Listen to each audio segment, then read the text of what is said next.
السلام علیکم ورحمۃ اللہ وبرکاتہ۔ الحمد للہ نحمده ونستعینه ونستغفره ونؤمن به ونتوکل علیہ ونعوذ باللہ من شرور انفسنا ومن سیئات اعمالنا من يهده الله فلا مضل له ومن يضلله فلا هادي له وأشهد أن لا إله إلا الله وأشهد أن محمدا عبده ورسوله أما بعد فإن خير الحديث كتاب الله وخير الهدي هدي محمد صلى الله عليه وسلم وشر الأمور محدثاتها وكل محدثة بدعة وكل بدعة ضلالة وكل زلالة في النار۔ أعوذ بالله من الشيطان الرجيم، بسم الله الرحمن الرحيم، قاف والقرآن المجيد بل عجبوا أن جاءهم منذر منهم فقال الكافرون هذا شيء عجيب أإذا متنا وكنا ترابا ذلك رجل بعيد قد علمنا ما تنقص الأرض منهم وعندنا كتاب حفيظ بل كذبوا بالحق لما جاءهم فهم في أمر مريج أفلم ينظروا إلى السماء فوقهم كيف بنيناها وزيناها وما لها من فروج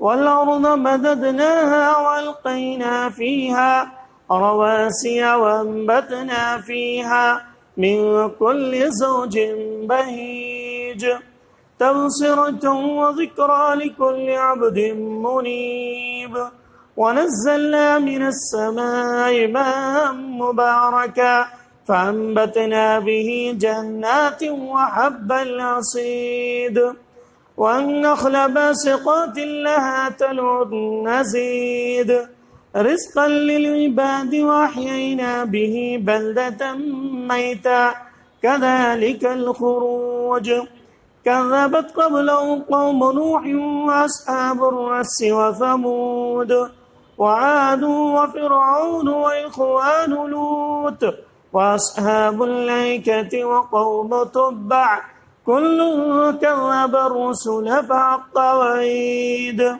أفعينا بالخلق الأول بل هم في لبس من خلق جديد۔ قال الله تبارك وتعالى في القرآن الكريم أذن للذين يقاتلون بأنهم ظلموا وإن الله على نصرهم لقدير۔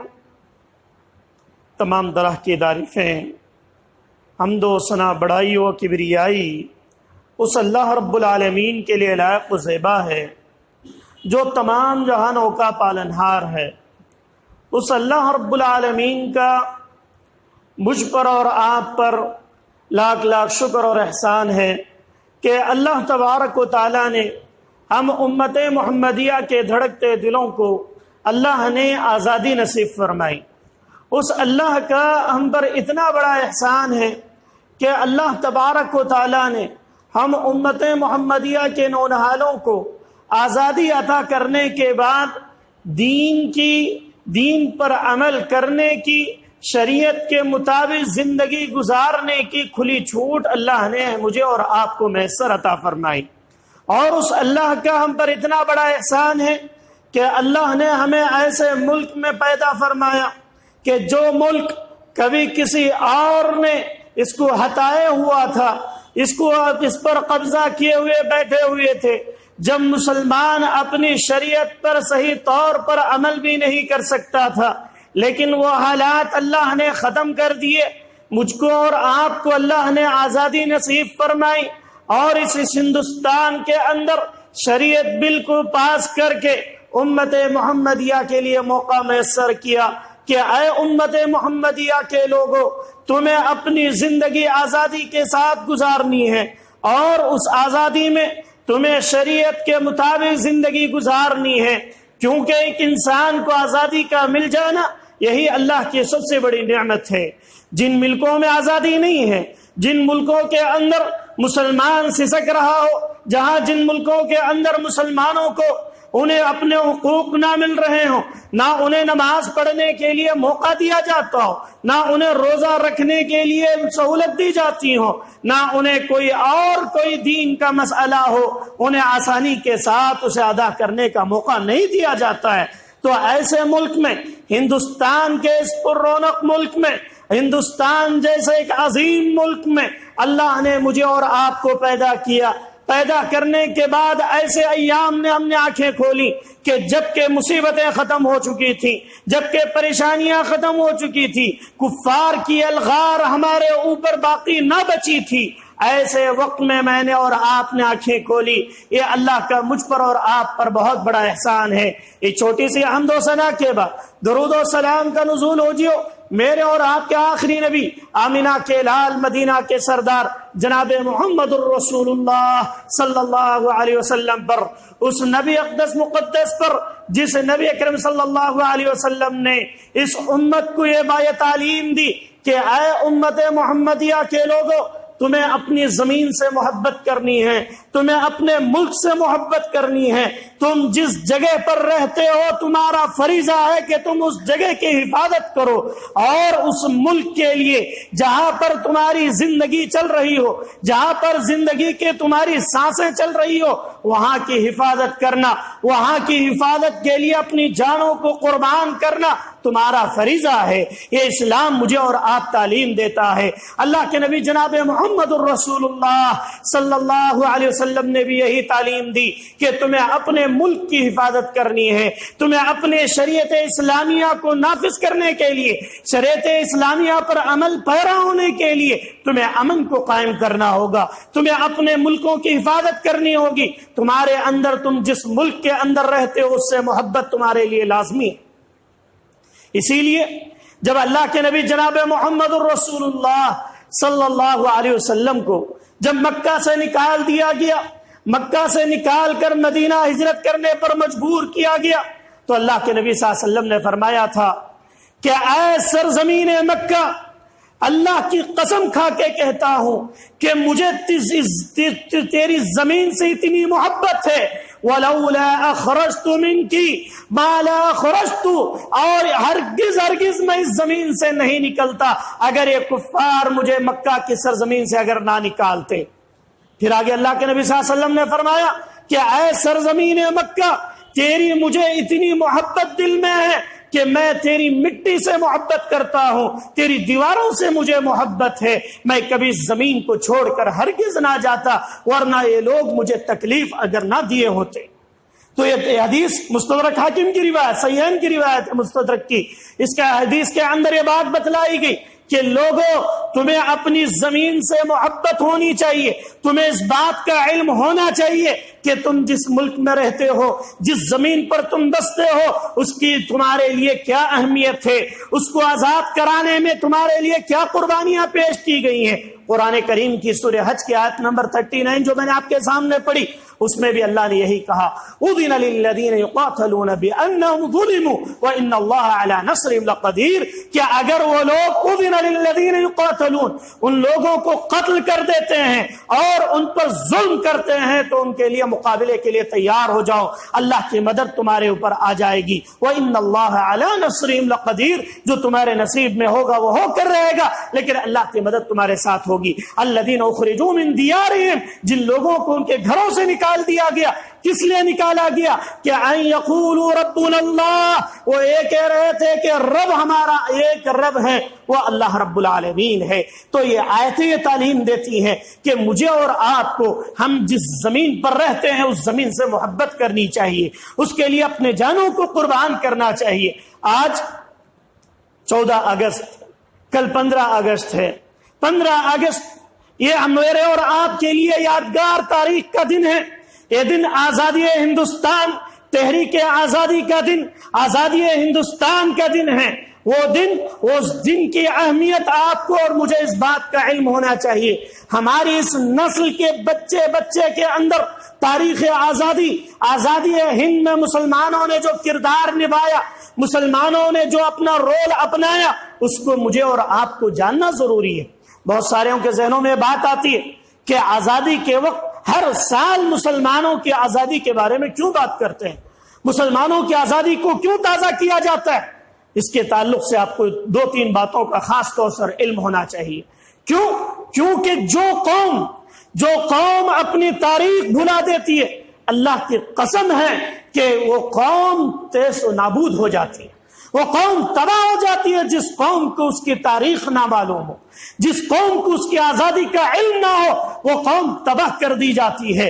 اس لیے ہمیں اور آپ کو ہر 15 تاریخ کی، اگست کی 15 تاریخ میں ہم اپنے بچوں کو، اپنے بزرگوں کو، اپنی ماں کو، اپنے بہنوں کو یہ بات بتلائیں کہ یہ آزادی یوں ہی میسر نہیں ہوئی، اس کے پیچھے ہمارے مسلمانوں نے، ہمارے بزرگوں نے، ہمارے اسلاف نے کیا قربانیاں پیش کی ہیں، ہم اور آپ نے کون سا خون بہایا ہے، ہم اور آپ نے کون سی سزائیں پائی ہیں۔ کالا پانی کی سزائیں ہمارے بزرگوں نے پائی، اور اسی طریقے سے ہندوستان کی آزادی میں مسلمانوں کا خون جتنا بہا، کسی اور قوم کا اتنا خون نہیں بہا۔ یہ بات غلط ہے کہ کچھ لوگ کہتے یہ ہیں کہ مسلمان صرف چند ہی مارے گئے، حالانکہ اس کے مخالف تاریخ ہمیں یہ کہتی ہے کہ ہندوستان کی آزادی میں چاہے پورے ہندوستان کے مسلمان اس میں شامل تھے، آزادی ہند میں سکھ بھی شامل، ہندو بھی شامل، مسلمان بھی شامل، اور دوسرے برہمن کے قسم کے لوگ بھی شامل تھے،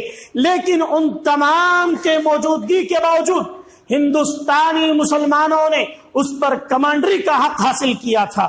ہر تحریک کی ابتدا مسلمانوں سے ہوا کرتی تھی، ہر تحریک کی شروعات مسلمانوں کے رول میں ہوا کرتی، مسلمان اس کی ابتدا کرتے تھے، بعد میں جانے کے بعد وہ جنگیں لڑی گئی۔ اور ایک ذہن میں ایک بات اور بھی بٹھا لینی چاہیے، مجھے اور آپ کو یہ بات علم میں ہے، بہت سارے تو ایسے ہیں جنہیں پتہ ہی نہیں ہے کہ آزادی ہند کیا ہے، 15 اگست کیوں آتا ہے، کیوں مناتے ہیں۔ بہت سے نوجوان تو ایسے ہیں بس انہیں چھٹی کا دن ملتا ہے، 15 اگست کو گھومنے پھرنے کا دن سمجھتے ہیں، اور بہت سے مسلمان ایسے ہیں جنہیں نہ تو مسلمانوں کی تاریخ کا علم، نہ تو انہیں ان کی آزادی کے لیے انہوں نے کیسی قربانیاں پیش کی، اور تاریخ اہل حدیث کا بھی علم ہونا چاہیے اس آزادی کے دن میں، اور اسے بار بار لوگوں کے سامنے پیش کرنا چاہیے تاکہ یہ قوم اپنی تاریخ کو کبھی بھلا نہ سکے، اس کا بچہ یہ سمجھے کہ یہ ملک ہمارا ہے، یہ ملک ہمارا رہے گا، اور قیامت تک بھی یہ ملک ہمارا ہی رہے گا۔ کب یہ چیزیں ذہن میں بیٹھیں گی؟ جب اس کے ذہنوں میں بات ڈالی جائے گی کہ وہ یہ ملک کے لیے ہمارے اسلاف نے، ہمارے بزرگوں نے، ہمارے مسلم قائدین نے کون کون سی قربانیاں پیش کی تھی۔ یہ یوں ہی آزادی میسر نہیں ہوئی۔ آپ نے تاریخ میں پڑھا ہوگا 1857 کی جنگ آزادی وہاں سے ابتدا ہوئی۔ کچھ لوگوں کا یہ مغالطہ ہے، یہ تاریخ کی غلطی ہے، لیکن صحیح آزادی کا جو نعرہ لگایا گیا، صحیح تاریخ کی آزادی جو انسانیت کو بچانے کے لیے، جو مسلمانوں کو ان کا حق دلانے کے لیے، اور جو چھوٹی قوموں کو ان کا حق دلانے کے لیے جو جنگ شروع ہوئی تھی، وہ 1750 عیسوی میں ہی جنگ شروع ہو چکی تھی۔ 1750 سے ہی جنگ آزادی کے لیے لڑائیاں لڑی جا رہی تھی۔ 1750 کی لڑائی میں، اس کے بعد کے ادوار میں آپ دیکھیں گے کہ کئی علماء، شاہ ولی اللہ محدث دہلوی رحمہ اللہ نے اسی وقت فتویٰ جاری کر دیا تھا کہ ہندوستان یہ دار الحرب ہے، ہندوستان یہ دار الحرب ہے، جہاں تم رہ رہے ہو یہ دار الحرب ہے، اس کے لیے تمہیں اپنی جانیں قربان کرنی ہوگی، اس کے لیے تمہیں اپنی جانوں کا نذرانہ پیش کرنا ہوگا۔ اور 1750 کے بعد 1772 میں، اور اسی طریقے سے اس کے علاوہ کئی جنگیں جو لڑی گئی، چھوٹے چھوٹے بہت سارے جنگیں ہوئی، اور تحریک رومال اسی کے اندر پیش آیا، اور اسی طریقے سے احمد شہید رحمہ اللہ نے اسی دور میں اپنی ایک آندولن پیش کیا، انہوں نے ایک تحریک پیش کی تاکہ یہ مسلمانوں کو صحیح طور پر اندازہ ہو سکے کہ مسلمانوں کو ان کا حق مل سکے۔ یہ ہندوستان ہمارا ملک ہے، اس پر ہم نے 3 صدیوں سے مسلمان یہاں پر بسے ہوئے ہیں، اور یہ بات ذہن میں بٹھا لیں 1450 سال سے بھی مسلمان یہاں پر ہندوستان میں موجود ہیں۔ تاریخ ہمیں یہ کہتی ہے آپ تاریخ کا اگر مطالعہ کریں گے، اللہ کے نبی کے دور میں بھی ہندوستان کے تلواروں کا ذکر ملتا ہے۔ ہندوستان کی زمین سے جانے والے تجارتی قافلے، وہ ہلدی لے جایا کرتے تھے، وہ لوگ یہاں سے ہندوستان کی بحری جہازوں میں یہاں سے جو تجار لے کر تجارت کرنے کے لیے جاتے تھے وہ ہندوستان سے جایا کرتا تھا۔ اور اسی طریقے سے تاریخ کے اندر آپ جو ہے عربی کتابوں کے اندر بار بار ایک محاورہ دیکھیں گے، بار بار ایک محاورہ آتا ہے، کیا کہا جاتا ہے؟ سیف الہند۔ کیا مطلب؟ ہندوستان کی تلوار۔ یہ مثال دی جاتی ہے عربی کتابوں کے اندر، اور وہ کون سی عربی کتابیں؟ جو مصر کی، جو 16ویں صدی میں 17ویں صدی میں، یہ پرانی کتابوں کے اندر ہندوستان کا تذکرہ ملتا ہے کہ یہاں سے مسلمان تجارت کے لیے جایا کرتے تھے۔ مسلمانوں کی تاریخ بہت لمبی تاریخ ہے۔ اور اسی طریقے سے 1857 کی جنگ آزادی کے لیے جو جنگ لڑی گئی، وہ جنگ بہت تاریخی جنگ تھی۔ اس میں مسلمانوں نے اپنا خون بہایا، اس میں مسلمانوں نے اپنی جانوں کا نذرانہ پیش کیا۔ آپ کو کئی مسلمان ایسے ملیں گے جنہوں نے اپنی جانیں آسانی کے ساتھ مسلمانوں کی بقا کے لیے، ہندوستان کو آزاد کرانے کے لیے اپنی جانوں کا نذرانہ پیش کر دیا۔ کتنے مسلمان ایسے ہیں جنہوں نے کالا پانی کی سزائیں اپنا لی۔ کالا پانی کی سزا یہ کوئی معمولی سزا نہیں تھی۔ آپ تاریخ میں دیکھیں گے کہ ہندوستان کی تاریخ میں انگریزوں نے جو سزائیں پیش کی تھی ان میں 96% سزائیں مسلمانوں کو کالا پانی کی سزائیں دی گئی، صرف 4% دوسروں کو دی جاتی تھی۔ کیوں؟ کیونکہ انگریزوں کو اس بات کا علم تھا کہ ان تحریکوں کے پیچھے مسلمانوں کا ہاتھ ہے، اور خاص طور سے وہابیوں کا ہاتھ ہے۔ مسلمانوں میں اہل حدیث جو اپنے آپ کو کہتے ہیں، یہ وہابیوں کا ہاتھ ہے، اس لیے کالا پانی کی سزا انہیں دی جاتی تھی، کالے پانی کی سزا انہیں دی جاتی تھی۔ اور ایک برہمن جب اس کو کالے پانی کی سزا دی گئی تو اس نے کیا کیا؟ ان سزاؤں کو دیکھ کر وہ آزادی کی جنگ لڑنے والا وہ برہمن، اس نے اپنے ہاتھ دھو لیے، اس نے کہا کہ میں اس کالے پانی کی سزا کو برداشت نہیں کر سکتا۔ اس نے لیٹر لکھا انگریز کے جو اس وقت جو بادشاہ تھا، انگریز کا جو حکمران تھا، اس کو اس نے لکھا کہ میں اس کالے پانی کی سزا سے اپنے آپ کو بچانا چاہتا ہوں، اور آج کے بعد میں ان مسلمانوں کے خلاف تمہارا ساتھ دوں گا، مجھے اس سزا سے آپ چھٹکارا دلا دیں، مجھے اس سزا سے آپ چھٹکارا دلا دیں۔ اور 3 لیٹر اس نے لکھے تھے، اور دوسرا لیٹر یہ لکھا کہ میں نے جتنی آزادی کے لیے کوشش کی ہے وہ دوبارہ کوشش میں تمہارا ساتھ دے کر، انگریزوں کا ساتھ دے کر تمہارے لیے میں اپنی کوشش کو مکمل کروں گا۔ اور اسی طریقے سے مولانا فضل الہی رحمہ اللہ، یہ کتنے بڑے عالم دین تھے۔ یہ عالم دین ہونے کے باوجود بھی مولانا فضل الہی نے، جن کی بہت زیادہ جائیداد تھی، جو بہت بڑے مالدار تھے، جب آزادی کی لڑائیاں لڑی جا رہی تھی تو اس وقت انہیں ریلوے کے محکمے کی، گورنمنٹ کی نوکری ان کے پاس موجود تھی، مولانا فضل الہی کے پاس۔ جب ان سے مطالبہ کیا گیا کہ ہم انگریزوں سے جنگ کرنے کے لیے جا رہے ہیں، ہم جو ہے آزادی کے لیے، ہندوستان کی آزادی کے لیے نذرانے پیش کر رہے ہیں، تو مولانا فضل الہی نے ان مجاہدین کے لیے چندہ دینا شروع کر دیا تھا، اپنا مال مجاہدین کے نام خرچ کرنا شروع کر دیا۔ جب انگریزوں کو پتا چلا کہ فضل الہی یہ مجاہدین کو چندہ دیتے ہیں، اس کے بعد ان کو گرفتار کیا گیا، کئی بار جیلوں کے اندر ڈال دیا گیا، لیکن انہوں نے فیصلہ کر لیا کہ مجھے تمہاری انگریزوں کی گورنمنٹ کی نوکری کو انہوں نے لات مارا، اور اس کے بعد وہ جنگ آزادی میں آئے اور آ کر انہوں نے اپنی شہادت نصیب کی۔ اللہ اکبر۔ یہ تھے ہمارے مسلمانوں کی قربانیاں جنگ آزادی کے اندر۔ آپ مسلمانوں کی تاریخ اگر الٹ پلٹ کر دیکھیں، اللہ کی قسم ایک ایسی تاریخ ہے، اگر پڑھتے جائیں تو آنکھوں سے آنسو جاری ہو جاتے ہیں۔ جو ہندوستان کا آخری بادشاہ ظفر بادشاہ، بہادر شاہ ظفر جس کو کہا جاتا ہے، وہ کیسا بادشاہ جس نے پورے ہندوستان پر حکومت کی۔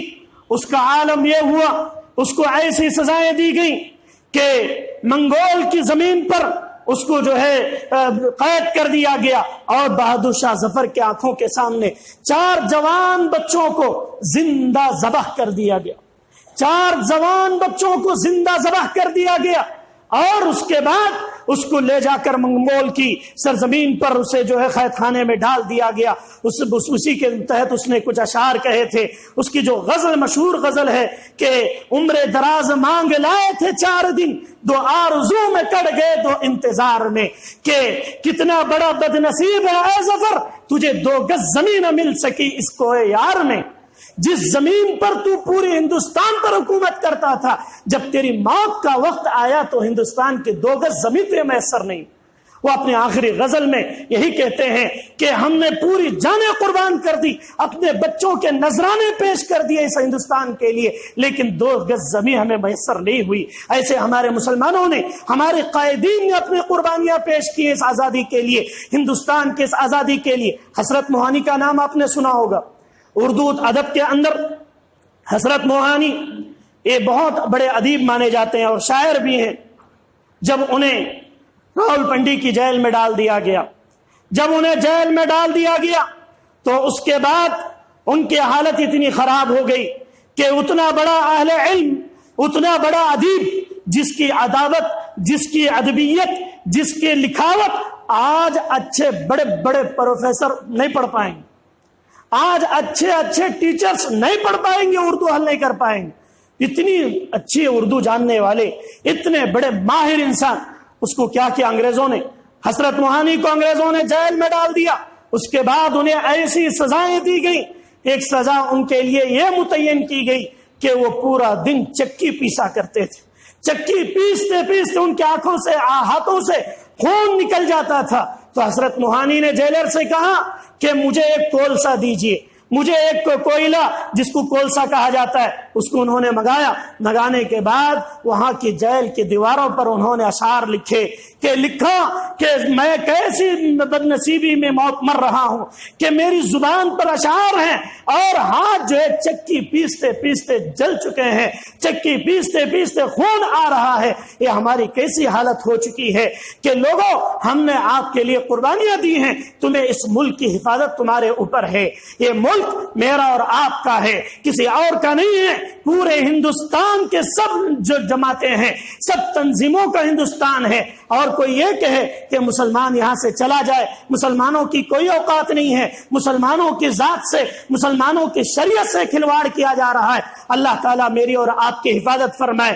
ہمارے نوجوانوں کو اپنے علماء اکرام کی، اپنے قائدین کی، اپنے جو رہنما گزرے ہیں ان کی تاریخ کا مطالعہ کرنا ہر ایک کے لیے ضروری، ہر ایک کے لیے ضروری. ورنہ سیکولر مسلمان جو ایسے ہو گئے آج کل، جو کبھی ہندوؤں کے پاس نظر آتے ہیں، کبھی جو ہے مسجدوں میں نظر آتے ہیں، کبھی مندروں میں نظر آتے ہیں. کیوں؟ کیونکہ انہیں اس بات کا علم ہی نہیں ہے کہ ہندوستان ہم نے کیسے حاصل کیا تھا. اس ہندوستان کو آزاد کرنے کے لیے ہم نے کتنی قربانیاں دی تھیں. لیکن آج ہم کیا چاہتے ہیں؟ ہم یہ چاہتے ہیں کہ ہم ایسے ڈرے سہمے ہوئے ہیں کہ ہم جو ہے کچھ بھی کرنے کے لیے تیار ہیں. نعوذ باللہ، کچھ بھی کرنے کے لیے تیار ہیں. نعوذ باللہ. پرسنل لا بورڈ کے جو ذمہ دار، اللہ اکبر، کل کچھ دنوں پہلے کی خبر میں ایک بات دیکھنے کو ملی کہ وہ پوجا کرتے ہوئے نظر آ رہے ہیں. کیوں نہیں ہندوؤں کے ساتھ، دوسری تنظیموں کے ساتھ میل ملاپ رکھنا، ورنہ جو ہے پھر حالات بگڑ جائیں گے. ہمارے اسلاف نے انہی سب چیزوں کے لیے قربانیاں پیش کی تھی، انہی سب چیزوں کے لیے قربانیاں پیش کی تھی کہ تم آزادی حاصل کرو. آزادی حاصل کرنے کے بعد تمہیں مسلم پرسنل لا کے پرسنل مسائل، کیا مطلب مسلم پرسنل لا کا؟ یہی مسئلہ تھا کہ تمہیں تمہارے دین پر عمل کرنے کی کھلی آزادی دی جائے، تمہیں کمپرومائز نہیں کرنا ہے، تمہیں کھلی آزادی دی جائے گی. اسی لیے ہندوستان کو بنایا گیا تھا. جب سید محمود مدنی اور اسی طریقے سے وہ جمعیت علماء ہند، جب آزادی کے وقت جمعیت علماء ہند کی بنیاد رکھی گئی تو اس وقت ثناء اللہ امرتسری رحمہ اللہ، سید محمود غزنوی رحمہ اللہ اور سید محمود حسن مدنی اور کئی بڑے بڑے کبار علماء نے یہی تجویز پیش کی تھی کہ اس کی آزادی کے لیے ہمارے مسلمانوں کا بہت خون بہایا گیا ہے، ہمیں بھی اپنے پرسنل مسائل پر کوئی مداخلت نہیں کرے گا، ہمیں اپنے پرسنل مسائل پر کوئی مداخلت نہیں کرے گا. اس کے لیے ہمارے پاس لا رہے گا، ہمارے پاس قانون رہے گا. یہ مطالبہ کیا. اس کے بعد جو ہے ہمیں پرسنل لا کے کو جو قوانین تھے وہ ہمارے ہاتھ میں دیے گئے، لیکن آج بھی وہ قوانین پامال ہوتے جا رہے ہیں۔ اللہ تعالیٰ اس امت کی حفاظت فرمائے، مسلمانوں کی حفاظت فرمائے، اور خاص طور سے ہندوستان میں فرقہ واریت کے مسائل بد سے بدتر ہوتے چلے جا رہے ہیں۔ ابھی آپ نے بنگلور کا مسئلہ دیکھا، بنگلور کے مسئلے میں کئی نوجوان، 110 سے زائد نوجوان جیلوں میں بھر دیے گئے۔ کیا غلطی تھی کہ نوئن جو ایک ایسا نوجوان نعوذ باللہ گستاخ رسول، اللہ کی قسم ہے اس نے اللہ کے نبی صلی اللہ علیہ وسلم کے شان میں گستاخی کی، حضرت ام عائشہ کو انہوں نے گالیاں دیا، اور اسی طریقے سے حضرت ابو بکر کو اس نے غلط کہا، اور بھی فیس بک کے اندر، ٹویٹر کے اندر اس نے اس کو شیئر کیا اور پوری دنیا کے سامنے دھڑلے سے پھر رہا تھا۔ مسلمانوں نے صرف اتنا مطالبہ کیا کہ آپ اس کو گرفتار کریں، شان رسول میں گستاخ رسول کی سزا تو شریعت میں اس کی گردن ذبح کرنی تھی، لیکن جو ہم سیکولر ملک میں رہتے ہیں تو یہاں پر گرفتاری تو بنتی تھی، لیکن جو ہے محکمے نے اس کی گرفتاری بھی نہیں کی، اور جب حالات بگڑ گئے پھر مسلمانوں کے اوپر الٹا کیس کر دیا گیا کہ مسلمانوں نے اتنا نقصان کر دیا ہے، مسلمانوں نے فلاں کیا ہے، مسلمانوں کے ساتھ جو ہے ظلم ہوتا چلا جا رہا۔ یہ سب چیزیں کیا ہیں؟ یہ سب فرقہ واریت ہے۔ اس سے ہم نے اور آپ کو بچنے کی ضرورت ہے، اس ملک کو بچانے کی ضرورت ہے۔ کیونکہ یہ لوگ جو ہے آپس میں لڑا کر اپنی حکومتوں کو مضبوط کرنا چاہتے ہیں، اپنی پارٹیوں کو مضبوط کرنا چاہتے ہیں، جس کی وجہ سے ہندو مسلمان کے لڑائیاں لڑاتے ہیں، کبھی جماعتوں میں لڑائیاں لڑا دیتے ہیں، کبھی تبلیغی اہل حدیث سے لڑ رہا ہوتا ہے، کبھی سنی بریلی سے لڑ رہا ہوتا ہے، بریلی کسی اور جماعت سے لڑ رہا ہوتا ہے، اہل حدیث فلاں سے لڑ رہا ہوتا ہے۔ یہ آپس میں لڑا کر دو قسموں میں بانٹ کر اپنی تنظیموں کو، اپنے جماعتوں کو، اپنے گروپوں کو یہ مضبوط کرنا چاہتے ہیں۔ یہ ایسے حالات پیدا نہ ہونے دیں، ایسے حالات پیدا نہ ہونے دیں، اور جو ہے اللہ سے دعا کریں کہ اللہ تعالیٰ اس ملک کی حفاظت فرمائے، مسلمانوں کی حفاظت فرمائے، اور جو آزادی ہمیں ملی ہے اللہ رب العالمین یہی آزادی ہمیں، ہمارے بچوں کو ہمیشہ کے لیے باقی رکھے، تاکہ ہم آسانی کے ساتھ نمازیں پڑھ رہے ہیں اور دین کے کام کر رہے ہیں، داڑیاں چھوڑ رہے ہیں اور سب کچھ کر رہے ہیں۔ یہ سب آزادی کا ہی نتیجہ ہے، اسلاف کی قربانیوں کا نتیجہ ہے۔ اگر وہ قربانیاں نہ دیے ہوتے، اللہ کی قسم ہے آج اور ہم اتنی آزادی سے نہ بیٹھے ہوئے ہوتے۔ جن ملکوں کے اندر آزادیاں نہیں ہیں وہاں پر آپ جا کر دیکھیں، فلسطین کے اندر حالات کیا ہے۔ آپ نماز پڑھ رہے ہوتے ہیں، باہر جو ہے بندوقیں لیے ہوئے کھڑے ہوئے نظر آتے ہیں، نماز سکون سے پڑھنے کا موقع نہیں دیا جاتا۔ اردن کے اندر دیکھ لیں، اور اسی طریقے سے جو شام کے علاقے، یمن کے علاقے، جہاں پر مسلمانوں کو اتنا پریشان کیا جا رہا ہے، ایسے حالات سے اللہ تعالیٰ میرے اور آپ کی حفاظت فرمائے۔ جو کچھ کہا گیا، سنا گیا، اس پر عمل کی توفیق عطا فرمائے، اور اپنے اسلاف کی قربانیوں کو ہمیشہ یاد رکھنے کی توفیق عطا فرمائے۔ آمین۔ السلام علیکم ورحمۃ اللہ وبرکاتہ۔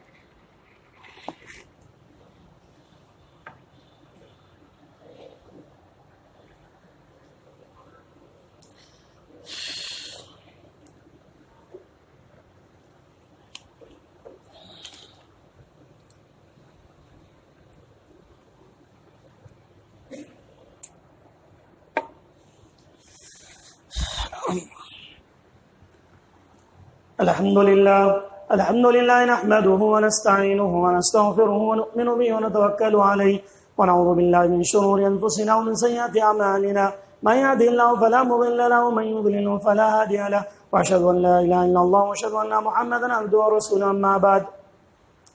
جیسے کہ آپ حضرات دیکھ رہے ہیں، ابھی حالات صحیح طور پر درست نہیں ہوئے ہیں۔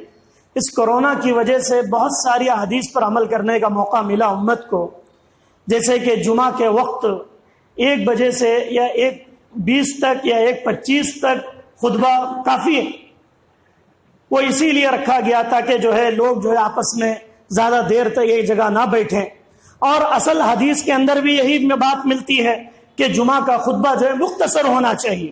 اللہ کے نبی صلی اللہ علیہ وسلم کے جتنے خطبے حدیث کے اندر ملتے ہیں وہ بہت ہی مختصر ہوا کرتے تھے، 15-20 منٹ یا 25 منٹ زیادہ سے زیادہ جمعہ کا خطبہ ہونا چاہیے۔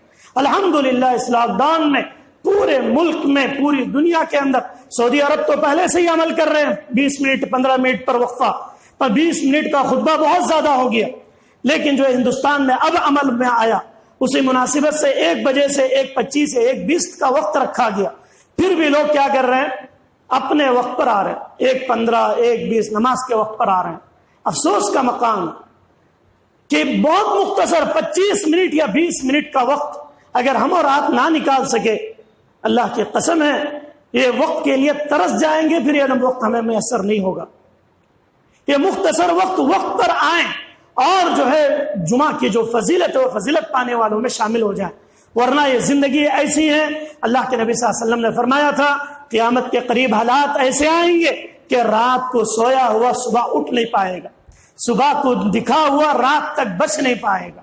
تو یہ ایسے حالات ہیں، ان حالات میں ہم جمعہ کے لیے جمعہ کی جو فضیلت ہے وہ فضیلت پانے والوں میں آنے کی کوشش کریں، کیونکہ بہت مختصر وقت ہے، اس وقت کو ہمیشہ باقی رکھیں اور اسی وقت کے مطابق اگر آئیں تو پوری مسجد بھر جائے گی، اور جو ہے اپنے نیکیاں جو کمائیں گے انہی نیکیوں کی وجہ سے ہمارے اور آپ کے حالات سنور جائیں گے، اور اللہ تعالیٰ جو ہے ہماری تمام پریشانیوں کو دور فرمائے گا۔ انشاءاللہ کوشش کریں گے انشاءاللہ۔ اعوذ باللہ من الشیطان الرجیم، بسم اللہ الرحمن الرحیم، ان اللہ یأمر بالعدل والاحسان وایتاء ذی القربى وینہی عن الفحشاء والمنکر والبغی یعظکم لعلکم تذکرون، اذکروا اللہ یذکرکم وادعوہ یستجب لکم ولذکر اللہ تعالی اعلی جل وعلا واللہ اکبر۔